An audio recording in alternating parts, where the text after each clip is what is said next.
Olá, bem-aventurado, filho e filha do Altíssimo, que a sua fé esteja cada vez mais viva no Altíssimo. Querido amigo, vamos então terminar hoje a leitura do capítulo 27, ok? Veremos hoje então a crucificação do Rei, a morte de Jesus na cruz, o sepultamento do corpo de Jesus e Pilatos manda vigiar o sepulcro. Na verdade, terminaremos hoje o que começamos anteriormente, né? A partir do 32, versículo 32. Que o Altíssimo nos conduza nessa leitura, que Ele abra os nossos olhos espirituais, que alimente a nossa fé, que aumente a nossa fé, que Ele se alegre conosco e que nos fortaleça. É a minha oração. Vamos lá?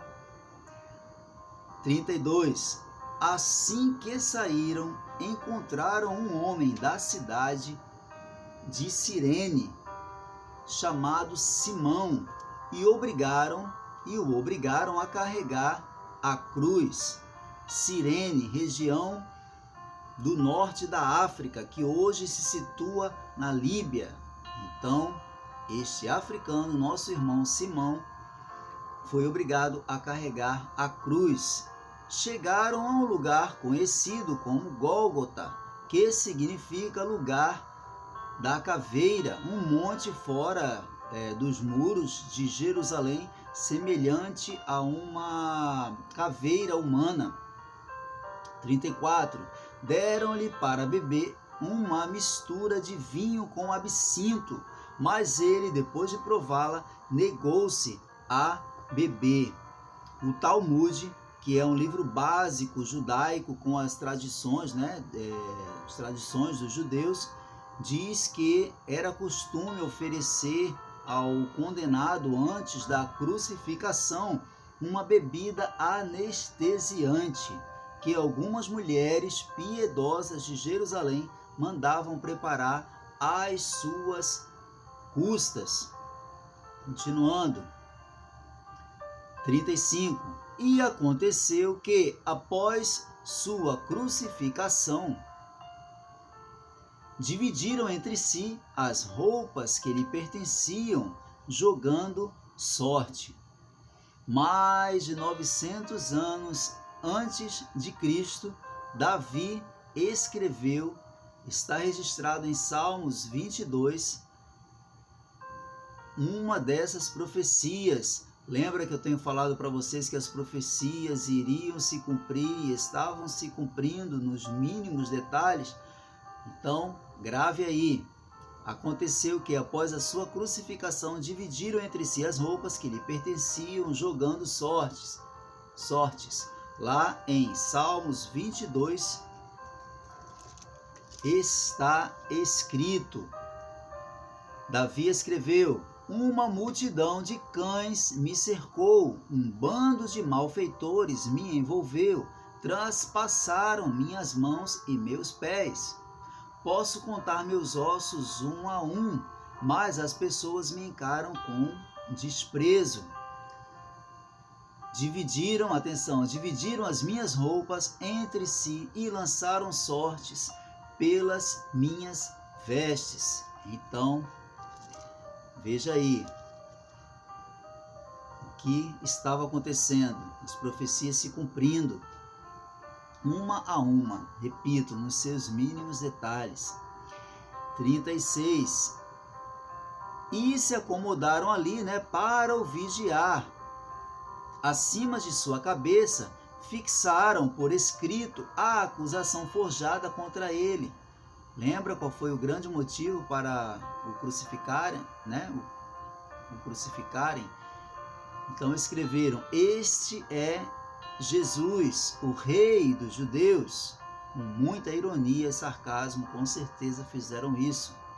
2 ladrões foram crucificados com ele, um à sua direita e outro à sua esquerda. As pessoas que passavam lançavam-lhe impropérios, balançando a cabeça. Lá em Salmos de Davi 22:7, podemos ler: ridicularizam-me todos os que me veem, balançando a cabeça e gesticulando, lançam insultos contra mim, dizendo: volte-se para o Senhor, que ele o livre, salve-o, se é que lhe quer bem. E esse Salmo 22, amigo, não tem como você ler e não lembrar do que aconteceu com o Messias. Vamos lá, 40. E exclamavam: ó tu que destróis o templo em 3 dias, o reconstróis, né? Ó tu que destróis o templo e em 3 dias o reconstróis. Agora salva-te a ti mesmo, desce desta cruz, se és filho de Deus. Era o que eles falavam, né? Com muito sarcasmo, muito deboche, muita ironia, que se você parar mesmo para analisar e ler, é como se você estivesse até ouvindo o som dos sorrisos sarcásticos, né, desse povo, o que eles faziam. 41. Do mesmo modo, os chefes dos sacerdotes, os mestres da lei e os anciãos zombavam dele. Os religiosos que tramaram a morte dele estavam muito felizes, estavam zombando. E a palavra fala que eles vociferavam: salvou a muitos, mas a si mesmo não pôde salvar-se. É o rei de Israel. Desça agora da cruz e passaremos a crer nele. Pregou sua confiança em Deus, então que Deus o salve neste instante. Se verdadeiramente por ele tem piedade, pois afirmou: sou filho de Deus. E, igualmente, o ultrajavam os ladrões que ao seu lado haviam sido também crucificados. Até aqui nos conta Mateus essa história. O maior foco do Evangelho, querido amigo, querida amiga, é o Senhor Jesus, o Messias, o príncipe da paz, o Cordeiro de Deus que nos reconcilia com o Eterno. Em João 3,16 está tudo o que precisamos saber e fazer para sermos salvos, entre aspas, porque Deus amou o mundo de tal maneira que deu seu Filho unigênito, para que todo aquele que nele crê não pereça, mas tenha a vida eterna. Aleluias por isso. Vamos lá, continuando, a morte de Jesus na cruz. Então profundas trevas caíram por sobre a terra, do meio-dia às 3 horas da tarde daquele dia. Então foi completa a escuridão neste momento. Só relembrando, o Senhor foi crucificado às 9 da manhã. Então densas trevas caíram profundas, sobre a terra, do meio-dia às 3 daquele dia, às 3 da tarde daquele dia. E por volta das 3 da tarde, Jesus clamou com forte voz: Eloi, Eloi, lama sabachthani. Seu dialeto de família aramaico, aramaico nazareno, que significa: meu Deus, por que me abandonaste? Mas alguns dos que ali estavam, ao ouvirem isso, comentaram: ele chama por Elias. Quem não souber interpretar as palavras do Cristo continuará com um véu em seus corações, continuará ouvindo as vozes da antiga aliança. Não esqueçamos que ele mesmo falou que ele era maior que o sábado, que ele era maior que Davi. O próprio Pai falou aos discípulos na transfiguração. Lembra lá de Mateus 17, quando os discípulos ali tiveram a visão de Moisés, de Elias? O que o Pai falou? O que eles ouviram? A voz que veio do céu dizendo: este é o meu filho amado, a ele ouvi. 48. Sem Sem demora, um deles correu em busca de uma esponja, embebeu-a em vinagre, colocou-a na ponta de um caniço, ergueu-a até Jesus e deu-lhe a beber. Entretanto, os outros o censuraram. Deixa, vejamos se Elias vem livrá-lo.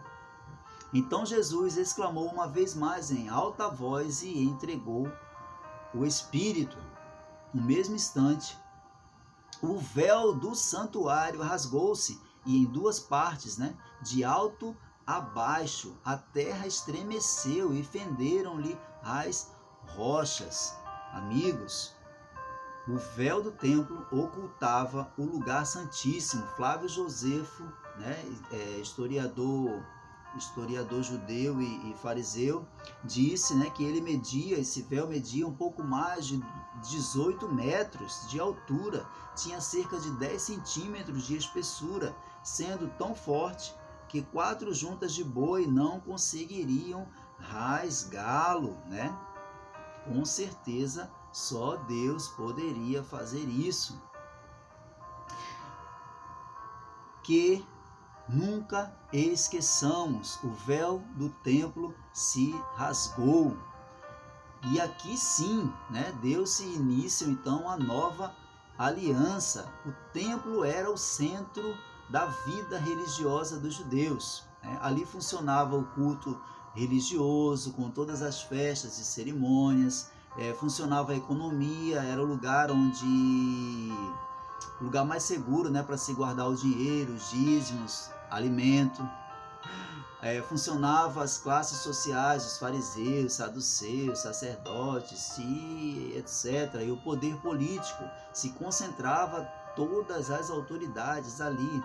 No templo, os sacrifícios de animais eram realizados como símbolo de conserto, perdão de pecados e aliança com o Deus de Israel.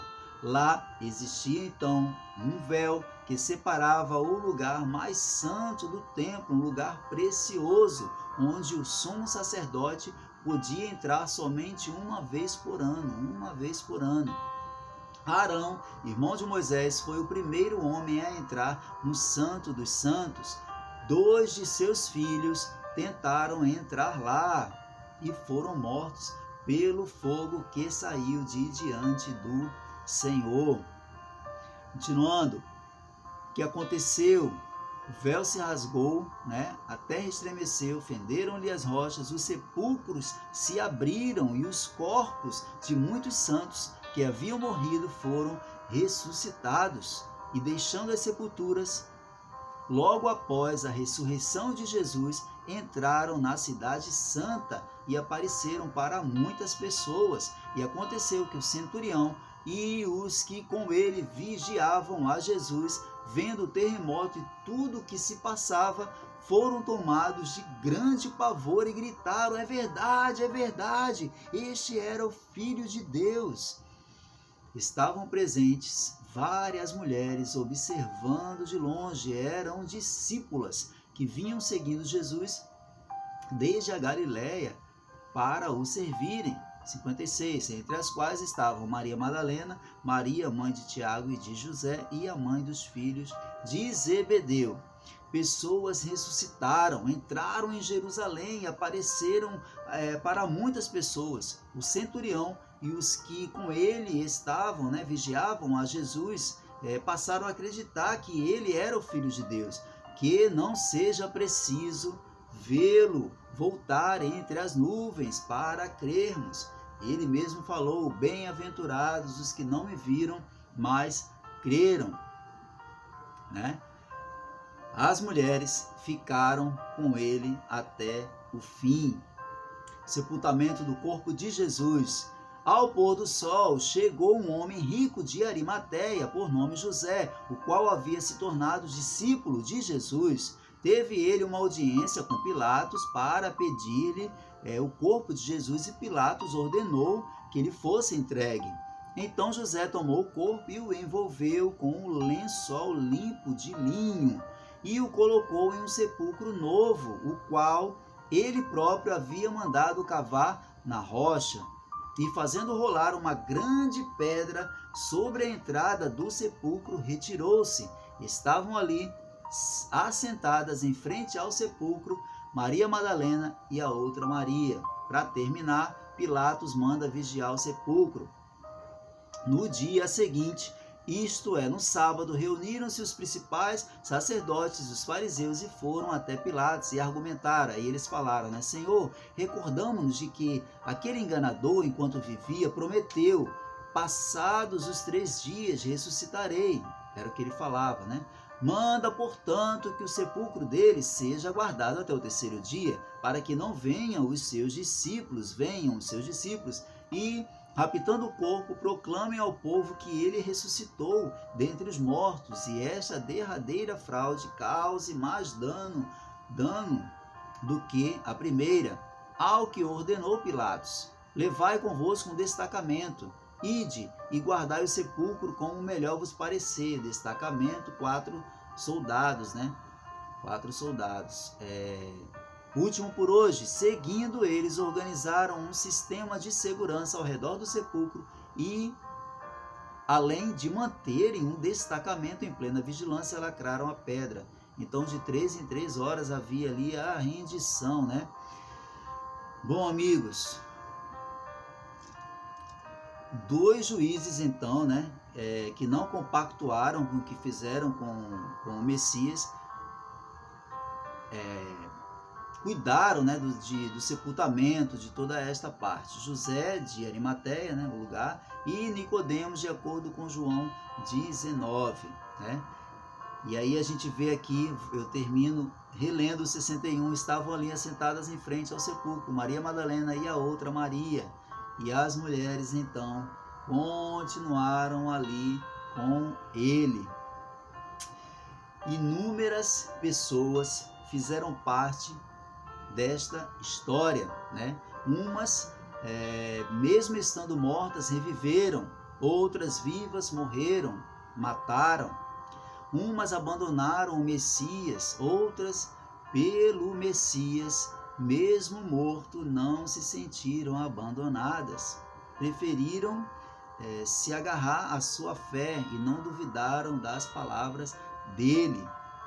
Uns viveram, morreram e não viram o cumprimento dessa história. Você e eu, né, não sabemos ao certo em qual momento estamos ou em até qual viveremos, mas uma coisa que eu peço ao Criador é que aumente a minha fé, que não me deixe duvidar.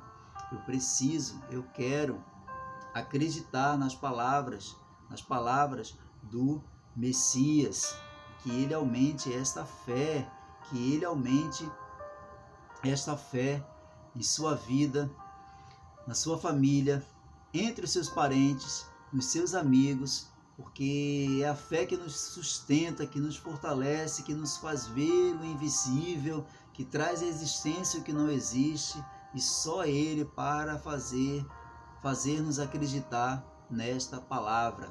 Amigos, entraremos então no último capítulo, será o próximo vídeo, o último capítulo de Mateus, e eu agradeço muito ao Eterno, porque até aqui Ele nos ajudou. Um beijo para você e até a próxima, amigo.